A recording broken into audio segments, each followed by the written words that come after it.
Break के बाद स्वागत है आपका। बढ़ते आगे दिल्ली से बड़ी खबर। बीजेपी मुख्यालय में बीजेपी नेताओं की बैठक है। आज बीजेपी अध्यक्ष जेपी नड्डा की अध्यक्षता में यह बैठक होगी। पार्टी महासचिवों के साथ बैठक करेंगे जेपी नड्डा। शाम 4 बजे से पार्टी मुख्यालय पर शुरू होगी बैठक में लोकसभा चुनाव 24 को लेकर रणनीति बनाई जाएगी। बैठक में जनसंपर्क अभियान की समीक्षा करेंगे बीजेपी अध्यक्ष। तो बड़ी आज बैठक बीजेपी की और चर्चा का विषय 2024 का लोकसभा चुनाव रहेगा। उसी की रणनीति पर मंथन किया जाएगा। 4 बजे का वक्त मुकर्रर किया गया है जब ये बैठक होगी और जेपी नड्डा इसका नेतृत्व करेंगे, राष्ट्रीय अध्यक्ष। तो बैठक में जनसंपर्क अभियान की समीक्षा भी करेंगे बीजेपी अध्यक्ष। तो बीजेपी मुख्यालय में होगी ये खास बैठक और 4 बजे का वक्त रहेगा और तमाम अब बीजेपी से जुड़े हुए दिग्गज चेहरे इस बैठक का हिस्सा रहेंगे। अपडेट लेते हैं, हमारे संवाददाता पीयूष तिवारी हमारे साथ जुड़ गए हैं। पीयूष, क्या कुछ अपडेट? देखिए, बड़ी बैठक है बीजेपी मुख्यालय पे आज और चर्चा का विषय लोकसभा चुनाव होगा, जनसंपर्क अभियान होगा, और क्या कुछ अपडेट? बिल्कुल, अगर हम बात करें तो भारतीय जनता पार्टी मुख्यालय में आज एक महत्वपूर्ण बैठक होने जा रही है। करीब 4 बजे का वक्त बताया जा रहा है, जब तमाम भारतीय जनता पार्टी के राष्ट्रीय महासचिव भारतीय जनता पार्टी मुख्यालय में भारतीय जनता पार्टी के राष्ट्रीय अध्यक्ष जेपी नड्डा के नेतृत्व में जो बैठक होगी उसमें कहीं ना कहीं सम्मिलित होंगे और एक तरीके से रणनीति बनाई जाएगी। चूंकि 2024 के लोकसभा के चुनाव नजदीक है, ऐसे में भारतीय जनता पार्टी पूरी तरीके से कहीं ना कहीं अपनी तैयारियों में जुटी हुई है और लगातार कई जिम्मेवारियां भी तमाम नेताओं को दी जा रही है।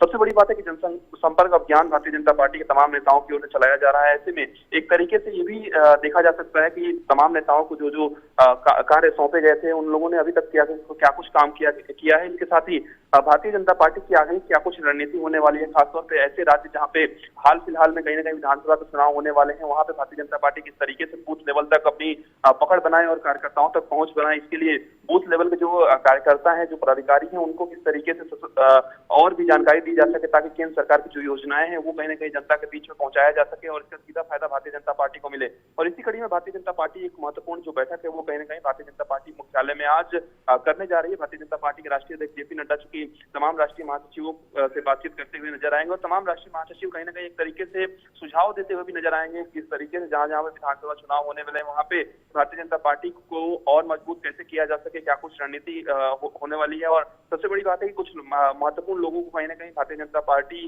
की अगर हम बात करें तो कई महत्वपूर्ण जो जिम्मेवारियां है वो भी कहीं ना कहीं देने जा रही है भारतीय जनता पार्टी। निश्चित रूप से एक बड़ी बैठक आज दिल्ली में होने जा रही है भारतीय जनता पार्टी की, इसमें तमाम राष्ट्रीय महासचिव मौजूद रहेंगे।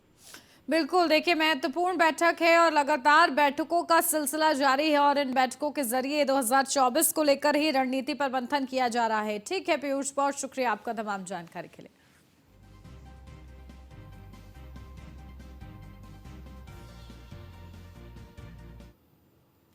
दिल्ली से अगली खबर। प्रधानमंत्री नरेंद्र मोदी आज मध्य प्रदेश के दौरे पर। शाम 3:30 बजे प्रधानमंत्री का शाहडोल में होगा कार्यक्रम। राष्ट्रीय सिकल सेल एनीमिया उन्मूलन मिशन का करेंगे शुभारंभ। लाभार्थियों को sickle cell genetic status card भी करेंगे वितरित।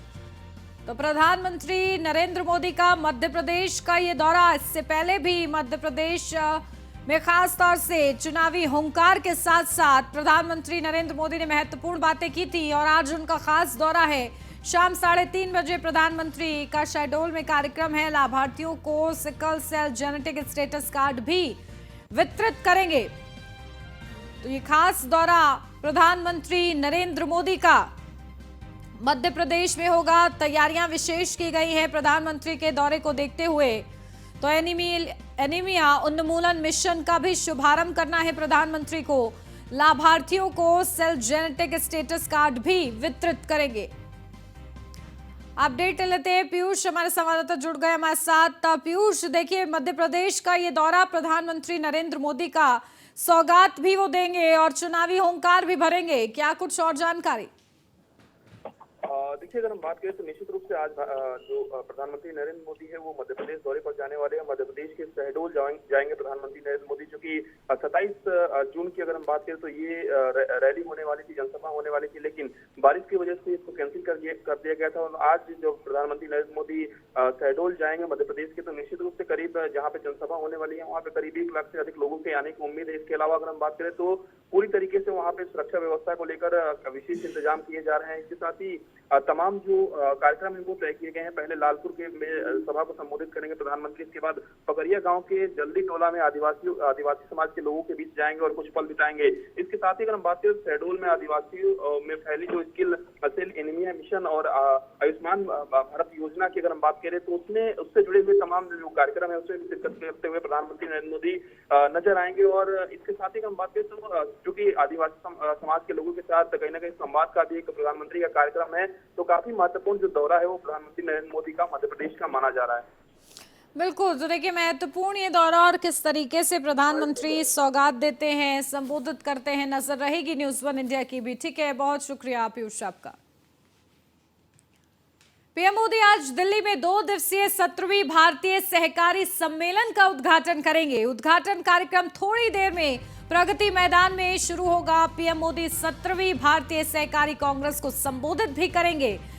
कार्यक्रम के दौरान पीएम मोदी सहकारी उत्पादों के लिए एक ई-कॉमर्स मंच NCUI हाट का शुभारंभ भी करेंगे। इसके अलावा वो मोदी सहकारी विस्तार और परामर्श सेवा पोर्टल का भी शुभारंभ करेंगे। 2 दिन तक चलने वाले इस कार्यक्रम में देश और दुनिया भर के सहकारी संगठनों के करीब 3500 प्रतिनिधि हिस्सा लेंगे। तो आज पीएम और आपको बता दें क्या खास कार्यक्रम है। तो अपनाए जा रहे सर्वोत्तम तौर तरीके, जहां सामने आने वाली चुनौतियों पर विचार विमर्श भी करना है। तो 17वीं भारतीय सहकारी कांग्रेस का उद्देश्य क्या है? इसका उद्देश्य सहकारी आंदोलन में विभिन्न रुझानों पर चर्चा करना, अपनाए जा रहे सर्वोत्तम तौर तरीकों को प्रदर्शित करना, उनके सामने आने वाली चुनौतियों पर विचार विमर्श करना और भारत के सहकारी आंदोलन के विकास के लिए भविष्य की नीतिगत दिशा तैयार करना मुख्य विषय पर 7 तकनीकी सत्र आयोजित होंगे।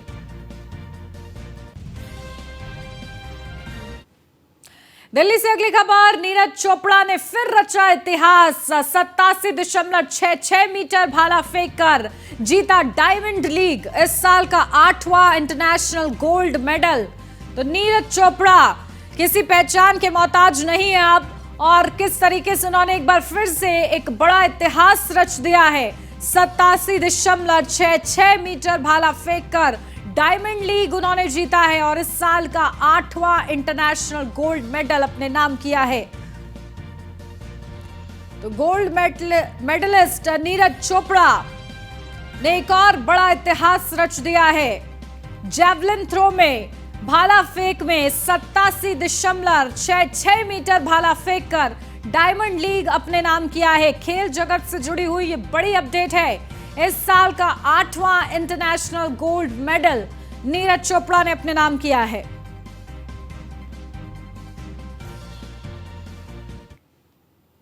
दिल्ली से अगली महत्वपूर्ण अपडेट, जहां बृजभूषण के खिलाफ यौन शोषण के मामला और आज चार्जशीट पर संज्ञान लेगी राउस एवेन्यू कोर्ट। कोर्ट में दिल्ली पुलिस ने दाखिल की थी चार्जशीट। 6 पहलवानों के आरोप को लेकर दाखिल की थी चार्जशीट। तो आज चार्जशीट पर संज्ञान लेगी राउस एवेन्यू कोर्ट। कोर्ट में दिल्ली पुलिस ने दाखिल की थी चार्जशीट और अब देखना होगा कि राउस एवेन्यू कोर्ट की तरफ से चार्जशीट के बारे में क्या कुछ कहा जाता है। 6 पहलवानों के आरोप को लेकर ये चार्जशीट दाखिल की गई थी।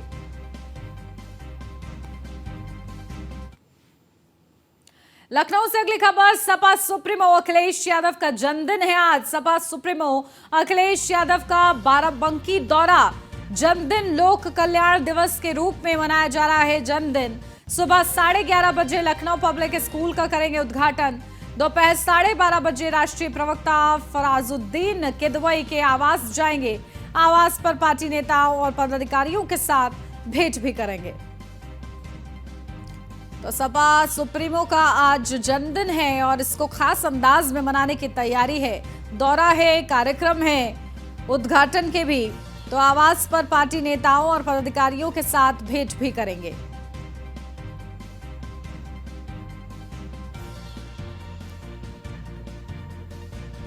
समाजवादी पार्टी के प्रमुख और उत्तर प्रदेश के पूर्व मुख्यमंत्री अखिलेश यादव को जन्मदिन की बधाइयां दी जा रही हैं और इस मौके पर बीएसपी सुप्रीमो मायावती ने बधाई दी है। लिखा है कि समाजवादी पार्टी के प्रमुख और उत्तर प्रदेश के पूर्व मुख्यमंत्री अखिलेश यादव ने जन्मदिन पर बीएसपी सुप्रीमो ने ट्वीट करते हुए लिखा है कि समाजवादी पार्टी के प्रमुख व उत्तर प्रदेश के पूर्व मुख्यमंत्री अखिलेश यादव को आज उनके जन्मदिन पर उनके परिवार वालों को हार्दिक बधाई तथा उनकी अच्छी सेहत के साथ लंबी उम्र की शुभकामनाएं।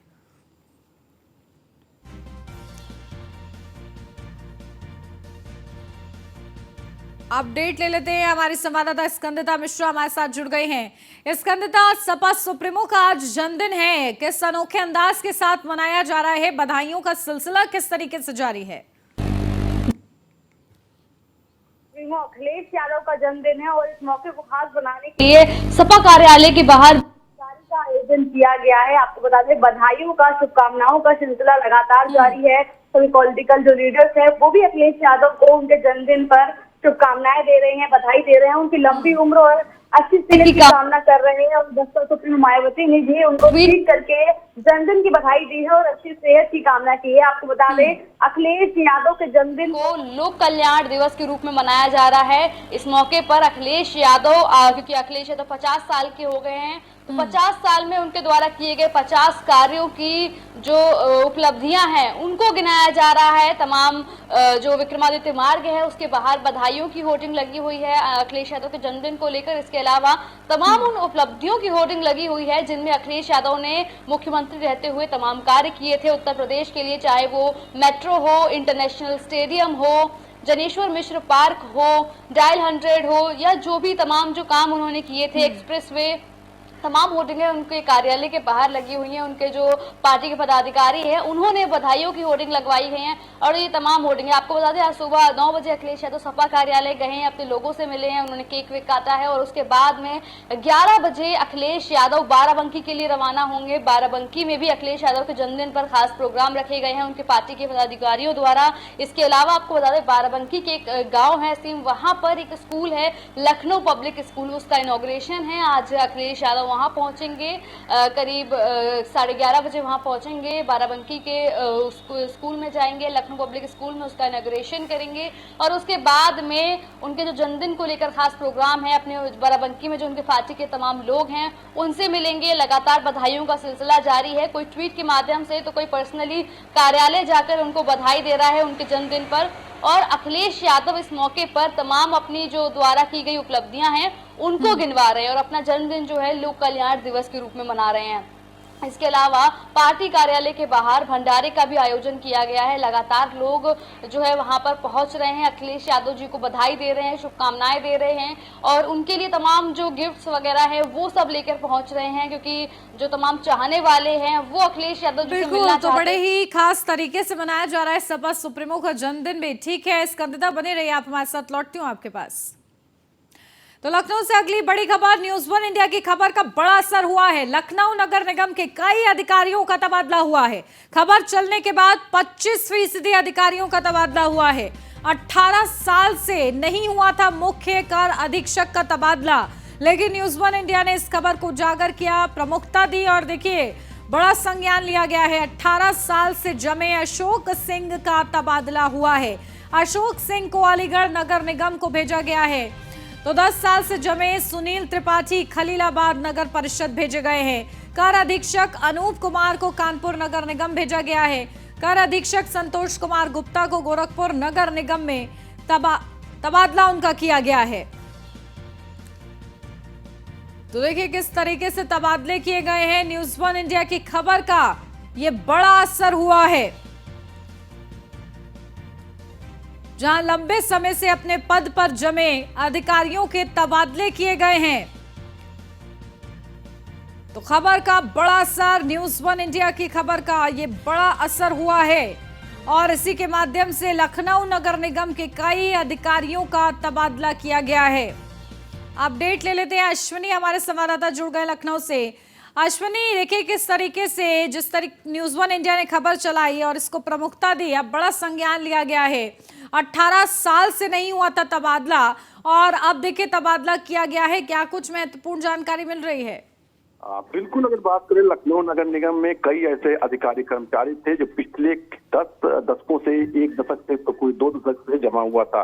लंबे समय से इंतजार हो रहा था कि कब इन पर ट्रांसफर पॉलिसी लागू होती, लेकिन हर बार जुगाड़ के चलते अपने ट्रांसफर होने से बचा लेते थे। लेकिन इस बार जब न्यूज इंडिया ने इस खबर को चौंका के साथ दिखाया, लमसम 12 नामों को न्यूज इंडिया ने दिखाया था जो काफी लंबे अरसे से जमे थे, लेकिन उसमें से लमसम 30% लोगों का कल देर रात ट्रांसफर हो गया। निश्चित तौर पर बात करें अशोक सिंह जो मुख्य कर निर्वहन अधिकारी नगर निगम के थे, पिछले 18 सालों से लखनऊ नगर निगम में जमे हुए थे, उनका ट्रांसफर हो गया। साथ ही साथ बात करें 10 सालों से जमे हुए कर अधीक्षक सुनील त्रिपाठी का भी जो है ट्रांसफर हुआ है।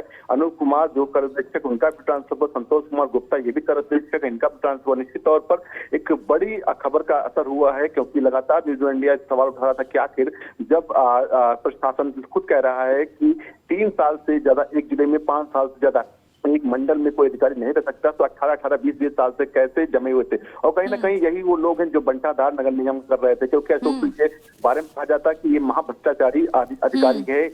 इसके बाद जो है प्रचार प्रसार विभाग का भी काम था। अभी हाल ही में देखा गया था इकाना स्टेडियम के पास एक होल्डिंग। बिल्कुल, देखिए अब किसी भी तरीके से बर्दाश्त नहीं किया जाएगा। अगर आप अपनी मलाईदार पोस्ट पर ही जमे रहेंगे तो तबादला होगा, और न्यूज़ 1 इंडिया की खबर का ये बड़ा असर हुआ है। बहुत शुक्रिया अश्विनी आपका। लखनऊ से अब खबर, एलडीए का जालसाज बाबू दबोचा गया है। रिटायरमेंट में 2 माह पहले हुई कार्रवाई, फर्जीवाड़ा कर बेचा था विराट खंड 1 का मकान। गोमती नगर थाना पुलिस ने गिरफ्तार किया है। उसके खिलाफ जालसाजी कर मकान बेचने का केस है।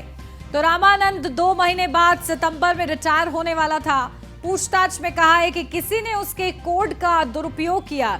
एलडीए उप सचिव ने 8 दिसंबर 2022 को केस दर्ज कराया था। तो उसके खिलाफ जालसाजी कर मकान बेचने का आरोप। रामानंद 2 महीने बाद सितंबर में रिटायर होने वाला था। जब पूछताछ में कहा कि किसी ने उसके कोड का दुरुपयोग किया है, तो बड़ा ये पूरा मामला। एलडीए उप सचिव ने 8 दिसंबर 2022 को केस दर्ज कराया था।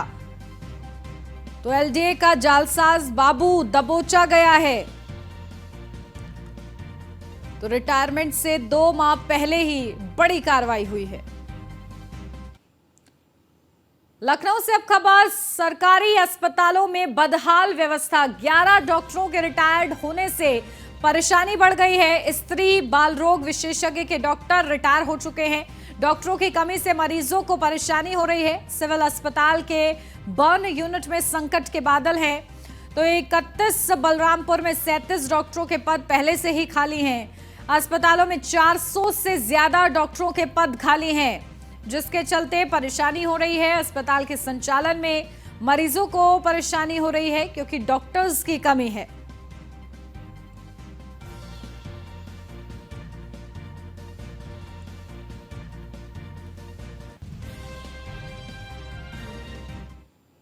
ग्रेटर नोएडा से अब खबर, हत्यारोपियों को उम्र कैद की सजा। दोषी अनिल और विजय को उम्र कैद की सजा।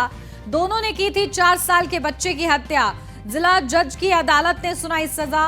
दोषियों पर 50-50 हजार का जुर्माना लगा है।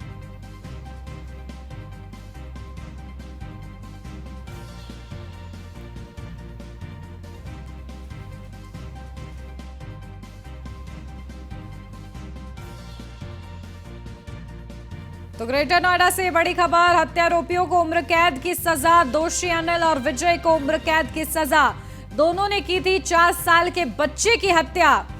तो जिला जज की अदालत ने सजा सुनाई है। दोषियों पर 50-50 हजार का जुर्माना लगा है। जुर्माना लगाया गया है। बड़ी कार्रवाई जारी है इस पूरे मामले पर, जहां दोषियों पर 50-50 हजार का जुर्माना भी लगाया गया है। तो हत्यारोपियों को उम्र कैद की सजा दी गई है। हत्या का आरोप है। दोषी अनिल और विजय को उम्र कैद की सजा दी गई है।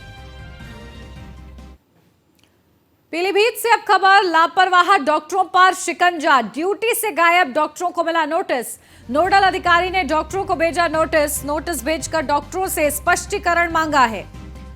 तो ड्यूटी से गायब डॉक्टरों को नोटिस थमाया गया है। नोडल अधिकारी ने डॉक्टरों को नोटिस भेजा है।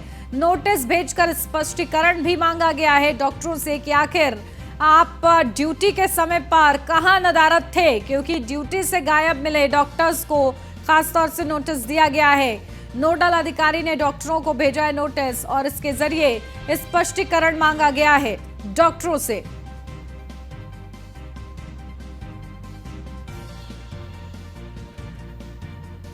और अब खबर आगरा से है, जहां मॉनसून ने दस्तक दे दी है। इससे पहले प्रशासन की ओर से चंबल के रौद्र रूप से निपटा जा सके, इसके लिए तैयारियां जोरदार की जा रही हैं। बताते चले कि मॉनसून के अलर्ट को देखते हुए चंबल के स्तर के बढ़ने की संभावना है, जिस कारण 80 से ज्यादा गांव के लोग पलायन करने को मजबूर हो जाते हैं।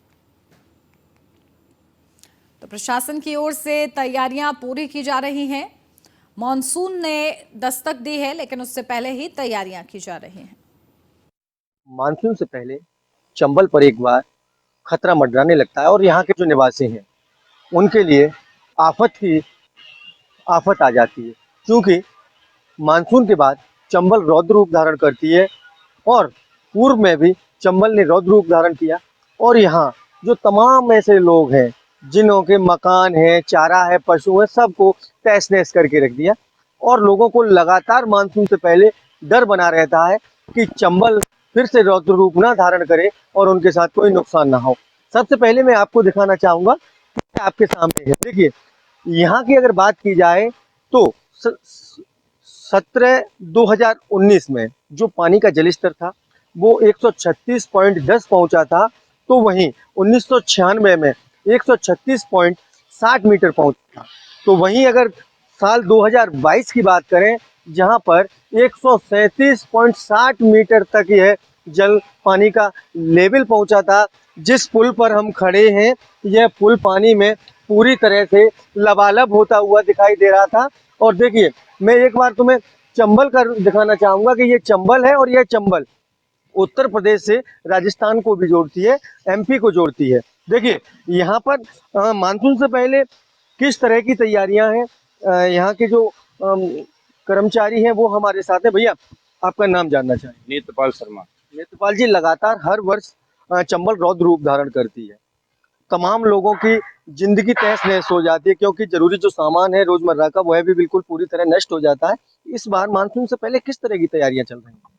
सिंचाई विभाग की तैयारी अपने पूरे मुकाम पर है और आज भी कार्य जारी है यहाँ पर, जिससे कि पंप हाउस को सर्वप्रथम बचाने की प्रक्रिया होती है। वो सिंचाई विभाग सबसे पहले इसको बचाने की कोशिश करता है और 2019 में नाकाम भी रहे थे, क्योंकि खिड़कियां टूट गई थी, इसलिए पंप हाउस के अंदर पानी भर गया, जिसमें करोड़ों रुपए का नुकसान हुआ था। मोटर सारी डूब गई थी।